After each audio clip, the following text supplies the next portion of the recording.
Hi Gamil, welcome back.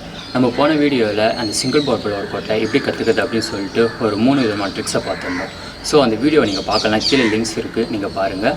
இன்றைக்கி வந்து இந்த ஃபுல் அப் ஒர்க் அவுட், அதாவது வந்து இந்த சிங்கிள் பார்பல் ஒர்க் அவுட்டை எப்படி வந்து ப்ராப்பராக கரெக்டான முறையில் செய்யுது அப்படின்னு சொல்லிட்டு தான் இன்றைக்கி இந்த வீடியோவில் பார்க்க போகிறோம். நம்ம எந்த எக்ஸசைஸாக இருந்தாலும் சரி, அதுக்குன்னு சொல்லிட்டு ஒரு ப்ரொசீஜர் இருக்குது. அந்த ப்ரொசீஜர் பிரகாரம் நம்ம செஞ்சோம்னா அந்த எக்ஸசைஸோட முழு பலனும் நமக்கு வந்து ஈஸியாகவும் கிடைக்கும். அது மட்டும் இல்லாமல் நாளடைவில் நம்ம எதிர்பார்க்குற அந்த மசில்ஸ் குரூப்ஸும் நமக்கு வந்து பார்த்திங்கன்னா பில்ட் ஆகும்.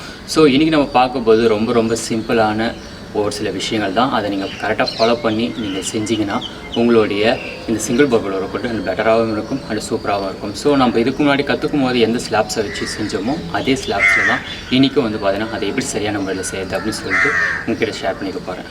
ஃபஸ்ட்டு வந்து பார்த்திங்கன்னா இந்த ஸ்லாப்ஸில் உங்கள் கைகளை வந்து கரெக்டாக ஹியூனாக இருக்கணும்னு வச்சுக்கணும். அதாவது ரொம்ப வைட் ஆங்கிளாகவும் இருக்கக்கூடாது, ரொம்ப க்ளோஸ் ஆங்கிளாகவும் இருக்கக்கூடாது. ஸோ அது வந்து பார்த்திங்கன்னா வேறு கேட்டகரி அண்ட் பார்பல் ஒர்க் அவுட்டில் வந்துடும். நம்ம இப்போ தான் பிகினராக கற்றுக்க போகிறோம் அப்படின்னா உங்களுடைய ஷோல்டருக்கு ஈவனாக, அதாவது வி ஹேங்கலில் இருக்கிற அந்த ஷேப்ஸ் வந்து சூஸ் பண்ணிக்கிட்டு கரெக்டாக வந்து பிடிச்சிக்கிட்டு உங்கள் பாடி வந்து டைட்டும் பண்ணக்கூடாது அண்ட் ஒரு ஹெவி லூஸாகவும் இருக்கக்கூடாது. ஒரு லிமிட்டான டைட்டும் லிமிட்டான லூஸையும் இருக்கிற மாதிரி வச்சுங்க. நீங்கள் அப்படியே வச்சுக்கிட்டு உங்களுடைய ஷோல்டர் பவரும் உங்களுடைய ஆர்ம் பவரையும் போட்டு கரெக்டாக நீங்கள் பார்பலில் உங்களோட அப்பர் டச் ஆகிற மாதிரி நீங்கள் பார்பலில் டச் பண்ணிவிட்டு அதேமாரி சேம் திங் கீழே வரணும். ஸோ நீங்கள் இப்போ தான் கற்றுக்கிற அப்படின்ற போது நீங்கள் ஃபுல்லாக கீழே இறங்கணும்னு அவசியம் கிடையாது. ஒரு ஹாஃப் பெண்டு எடுத்தாலும் ஹாஃப் வரைக்கும் நீங்கள் கீழே இறங்கி அண்ட் ஹாஃப் வரைக்கும் மேலே இறங்கினா போதும். நீங்கள் 4 அடிவில் நீங்கள் செய்ய உங்களுக்கே வந்து அது ஈஸியாகவும் அதை கற்றுக்கிறதுக்கு ரொம்ப யூஸ்ஃபுல்லாக இருக்கும். ஸோ அதாவது ரொம்ப சிம்பிள் தான்.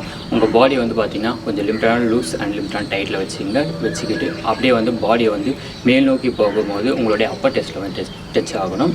அதேமாதிரி நீங்கள் கீழே வரும்போது உங்களால் எவ்வளோ வந்து கீழே வர முடியுமோ அவ்வளோ கீழே வாங்க. ஃபுல்லாகவும் கீழே வந்தாலும் ஓகே தான், இல்லை என்னால் பாதி தான் வர முடியுதுனாலும் பாதி வந்தாலும் ஓகே தான்.